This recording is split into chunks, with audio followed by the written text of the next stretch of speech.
Hello and welcome to this week's episode of The Failure Effect, a show about reclaiming the word failure and turning it into success. Now, without further ado, I want to introduce today's guest. She's a phenomenal woman. She has been through a lot, she has done a lot, she has influenced many, she has changed lives. Now, she does so many things in a row. I have to read them out because I can't remember all of them. So, our guest, Tazim Elkington, welcome. Thank you. Thank you very much. Right. Karibu. Now, Tazim is a hypnotherapist.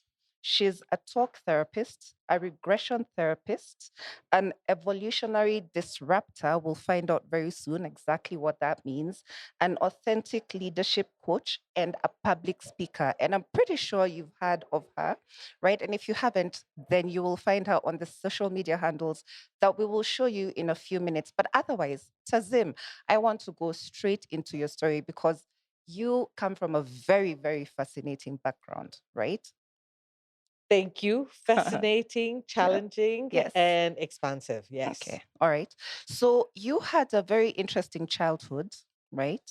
And this obviously had an impact on who you are now and how you ended up where you ended up. So could you tell us a little bit about what it was like growing up for you and the challenges that you faced and how you overcame them? So I'm going to share uh, just an overview like you've Yes. requested Mhm. because it's too long. Yeah. Okay. Okay. All right. So I had an interesting childhood because as I moved around a lot. Mhm. And I moved around a lot because my mother left when I was 3, and then my father was working, and I was taken to homes where I could be taken care of. Um, and then he remarried, and by the time he remarried, I came to live with them.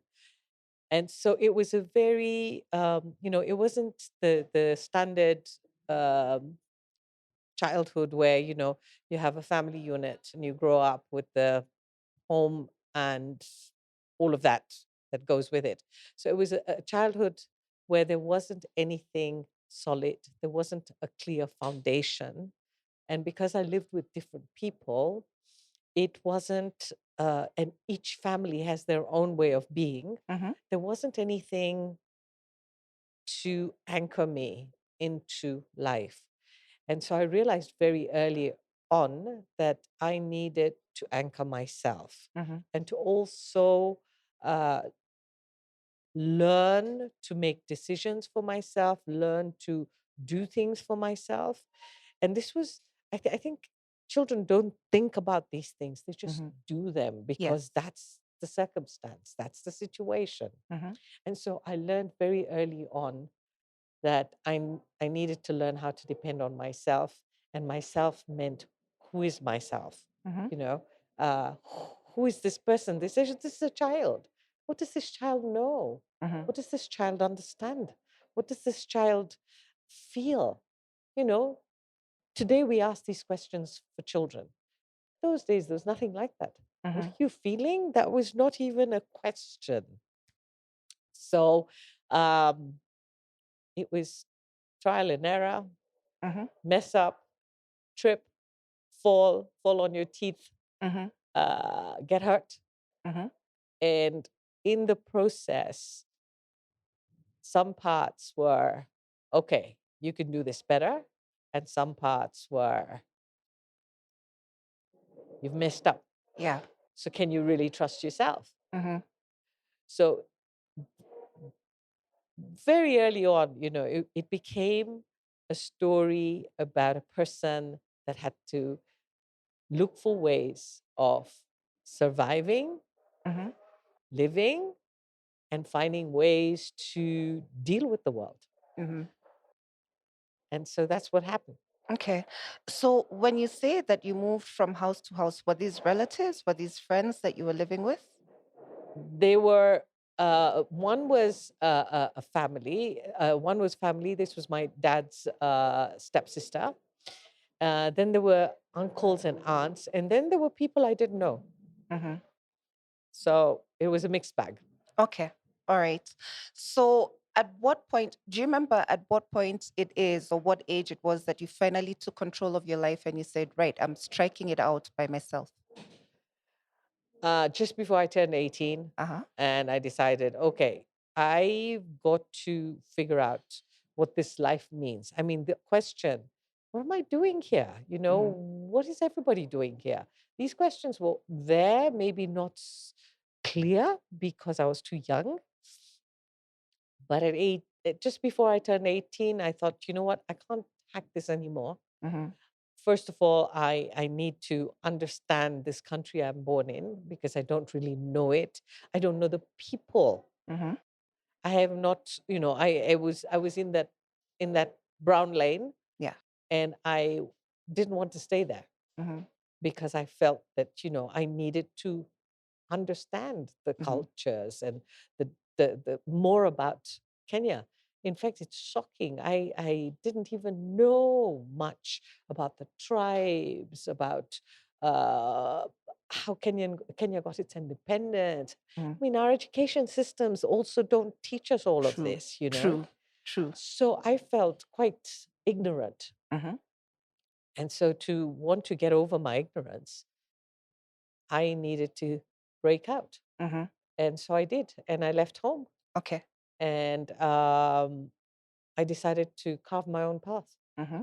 And it was a very, very challenging decision Okay. because, it's 17 and a half or 18 and moving out of home and going out into the world. I mean, Kenya was a big world then, Mm-hmm. and going out, just out and having no clue. Mm-hmm. So I think that was pretty courageous of me. I don't even know where I got it from Right. and how there was no fear. Mm-hmm. I think because of the life I'd had, there was no fear. Mm-hmm. I've been more fearful lately than I was at that age. Yeah. Yes. Yeah. It was like, I can do this. Mm-hmm. So, yeah, I went out and I was fortunate enough to find my way through the world, to find a job and to find a place to stay and move through life. Mm-hmm. Purely luck, Mm-hmm. purely luck. I don't know. It could have been also this life path that was predestined. I have no idea. Mm-hmm. So, for context, do you remember what year this was that you struck out? 78. Oh, 1978. 1st Wow. April 1978. I Okay. actually decided to leave home on April 1st. Right. Because, Humor, uh-huh, being silly, uh-huh, uh-huh. and thinking, yeah, April 1st, it might look like an April Fool's joke, but it's not. Right. So I was Okay. being silly. Okay. There's no other way to put it. Right. Okay. 17 and a half or close to 18 in the big bad world. What did you do first? Like, where did you work? So I worked with the United Touring Company in Mm-hmm. the Hertz department, Mm-hmm. car hire. Mm-hmm. That was an experience. Oh my goodness, it was such a great Yeah. experience. The the work itself was not complicated, Mm-hmm. and I had had no training. Yeah. I'd barely finished O levels, and I was working with people much older than me. I was Mm-hmm. actually the baby in the office, Okay. and I was working with Kenyans, Mm-hmm. which is what I was. I wanted to experience Mm-hmm. this. I'm a Kenyan. I want to experience what it means to be with my fellow people, right? And then they used to just laugh at me. They used to think I'm such a funny person because I used to come out with all sorts of things. I can't remember them now, Mm-hmm. uh, but they used to find me hilarious, Mm-hmm. and they used to say that they haven't met anybody that has the courage to do what I'm doing. Mm-hmm. And so I was there for like 2.5 years, and it was my first job was a fantastic experience, Uh-huh. really, really. All right. So far, the picture that I am building of you is determination to succeed, determination to stand on your own 2 feet. Yes. Okay. All right. But then something happens. And we're going to switch very quickly to a subject that's close to, I think, all of our hearts, which is marriage and love and relationships. Yes. So, what happened? So, um, I was out to crack the mold. I Mhm. wanted to break that mold. However, I didn't realize that I was in no position to break the mold because I was still conditioned Yeah. that girls are supposed to get married, have children. That is really their role. Hmm. And that even if you go out into the world, uh, that has to become part of the script. Yeah. So I didn't realize this was it. The only thing I was clear about was the fact that I didn't have to marry someone that was in the same lane. Hmm. And that was not something that was allowed. Hmm. But since I'd left, I was able, I was, I put myself in the position that I could choose. Hmm. So I met who's now my ex husband. I met him when I was literally just 18 Wow. Uh-huh. and no clue. Hmm. No, I so naive, so unworldly, so innocent. And I fell madly in love. And so did he. Okay. And he was 8 years older than me. He was 26. Wow. So in those days, 8 years is and you Yeah. okay, he's a man. Hmm. So here I am, Hmm. got married, had a baby, had a second baby, and he is of he's mixed. He's a couple of he's a quarter Kikuyu, quarter Dutch, quarter Nandi, quarter British. So he's a real combination. Right. And so it was a completely different culture, completely different way of living. Uh, everything from food to value systems to, and did I even know what value systems were then? I had no clue, Hmm. right? To behavior, to priorities, to challenges, it was all different. Hmm. So because I was very adaptable, having moved out and made these decisions, and I was adaptable to even fit into this mixed culture. Hmm. And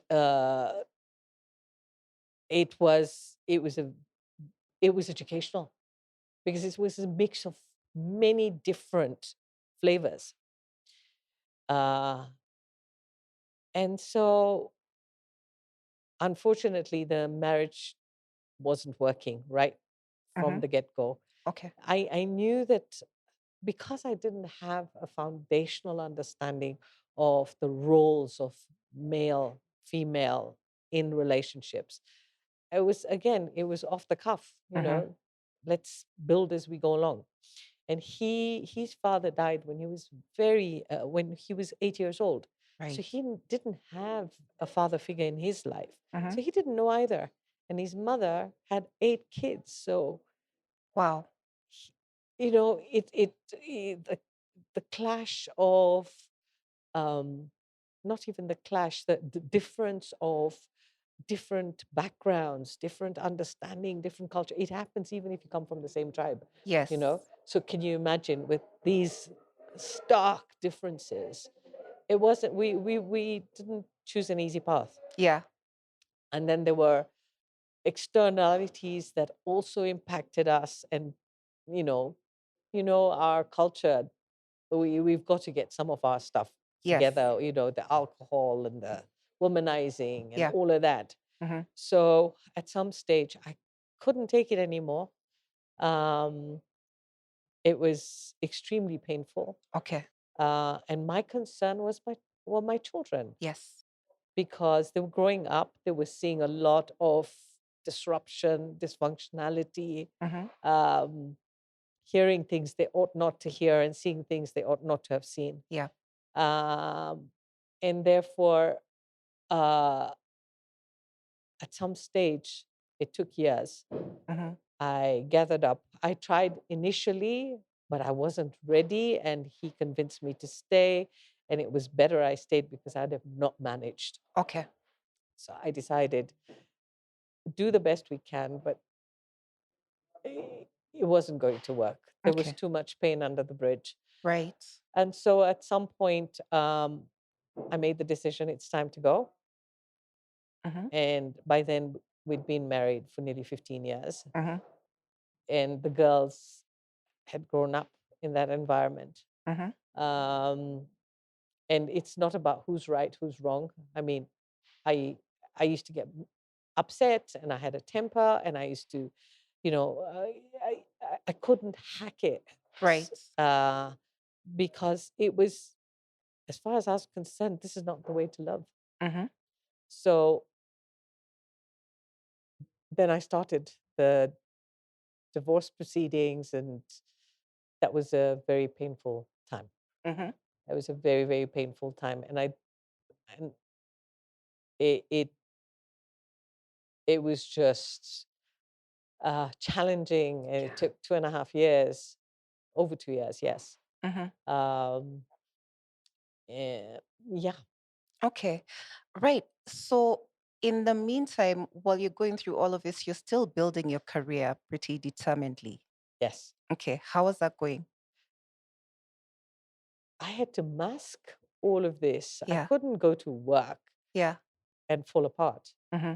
because this was the only part in my life that was sustainable, that would sustain me and the kids. Mm-hmm. I had to be very solid, and not only was I running a tour operator, I was also, because he'd gone away in between, he'd gone away to Saudi Arabia for 2.5 years, Uh-huh. and I had to make him come back because what was the point of being married if the man wasn't going to be around, right? Yeah. So it's also getting uh, and he came back and opened his own company, and I used to also help him there. Mm-hmm. So I not only did I have a full-time job, two children, and helping him in his company, I barely got X number of hours to sleep Mm-hmm. also, So I was on overload. Right. So I couldn't take my home life into my office. Mm-hmm. I had to keep those two apart. Yes. Yes. And I put on, the masks we put on. Yes. Everybody has to see that you're doing all right. Mm-hmm. Mm-hmm. Okay. And that we pretend. Mm-hmm. And I had to put on the pretentious face Mm-hmm. that all is wonderful in my world. One of my, I think, a big grace for me was the fact that I was a very happy go lucky cricket, Mm-hmm. and I would be able to switch, Mm-hmm. but it was must. And I had to keep pushing at work because I knew that ultimately I would need an income to support my kids Yeah. because I'd be challenged. I knew. Mm-hmm. So yeah, I went from, just being the counter person to a manager, and then ultimately a general manager of Wow. wildlife safari. Mm-hmm. And for a woman those days, Yes. Yeah. it was not easy. True. True. And in the process, a lot of, oh, how come she is, and a lot of things that they would pin on you, Mm-hmm. not the hard work you do. Mm-hmm. Mm-hmm. So yes, Yeah. I pushed myself to keep going. That determination you're talking about, Mm-hmm. and not letting up. Yes. If you like the discussion so far, please do not forget to like, subscribe, and share the content that you're watching with your friends and family. So, back to you, Tazim. While you're busy building your career because you know that you need to financially support your children, you're also having to parent your children. And these are two girls, yes? Okay. So coming from the background that you come from, right, and raising daughters, because girls tend to be affected by the drama in the household a lot more than boy. Well, okay. Maybe I'm wrong. Maybe boy children get it worse. I don't know. But what are you learning through your journey of parenting when you haven't had your own example in your own childhood? So, firstly, all children are affected Mm-hmm. because, doing the work I do now, um, we have really suppressed the boy child Mm-hmm. and we have taken away their feelings. Mm-hmm. Okay. Based on the fact that we have this thing that boys must not cry, boys must not show their weakness. Mm-hmm. So we come from this very patriarchal, colonized mind Yeah. that has reduced the boy child, just to put that out there. So Yes. thank you for bringing that up, Okay. Waya. Um, and of course, children are affected. So my girls were very affected. Mm-hmm. And I didn't realize. I didn't realize how affected they were. I know they were affected, but I didn't realize how much. Mm-hmm. And, because I had no parenting, Yeah. my parenting was to give them more freedom because I didn't have freedom Mm-hmm. per se. There was, and I don't know whether the word is freedom or space, Yeah. because the word freedom also is it really possible to be free in this world? It's a question mark. Mm-hmm. I think it's more about space and then creating your own little freedoms through Mm-hmm. that. Mm-hmm. And so my parenting was give them more space, allow them to do more, allow them to express more, allow them to understand more. However, I messed up also Yeah. because parenting is one of the most difficult, challenging aspects of life. Mm-hmm. We're all doing this trial and error, apart from the fact that we're carrying generations of baggage, This is true. Yeah. generations. Mm-hmm. Okay. And we don't even realize how much baggage we're carrying. Mm-hmm. So everyone wants to be a parent different from their parent. Yes. Yes. And in the process, we go the opposite. And the opposite may not always be the best, True. or the same may not be the best, or the middle may not be the best because each child is so different. Mm-hmm. Mm-hmm. So today's parenting is more about what does each child need, require, uh, what is essential, what kind of character is this little person. Those days we had no clue, Mm-hmm. Mm-hmm. no clue. So in the process, with the circumstance, the situation, I am sure, you know, there was this affected both of them. Okay. And at some point, it was like, do we look for help? But there was no help Yeah. here. Yeah. Now we talk about counseling and therapy. And personally, for me, I think Mm-hmm. every single human being today ought to go and get therapy Mm-hmm. because of the baggage we're carrying from centuries. True. Okay, the biases, the prejudices, the lack of values, the violence. Violence is one of the biggest things, especially on our continent. Mm-hmm. Violence and abuse is so normalized. Yeah. So we don't even realize the depths of pain and hurt and damage we're all carrying. Like Exactly. I used to get beaten as a Okay. kid, Wow. and even as a teenager, I used to get beaten. Mm-hmm. So automatically that was translated. I used to smack my children. I didn't beat them, I smacked them. Yeah. Even that. Mm-hmm. And when I realized the harm, I stopped. Mm-hmm. But by then it was maybe too late already. Yeah. Okay. So the one thing I would say to anyone who's listening, Yeah. please do not beat your children and do not scream and shout at them. I used to do it. Mm-hmm. Learn to have discussions, Mm-hmm. negotiation, Mm-hmm. communication, because these are the habits and behavior we need to break. Yes. Yes. We really need to stop that. Mm-hmm. We cannot carry on Mm-hmm. like we've done for decades. Okay. Right. Thank you for those insights about parenting. Yeah, I hope all of us have something to reflect on. And in a bit, we'll be showing you what's coming up next.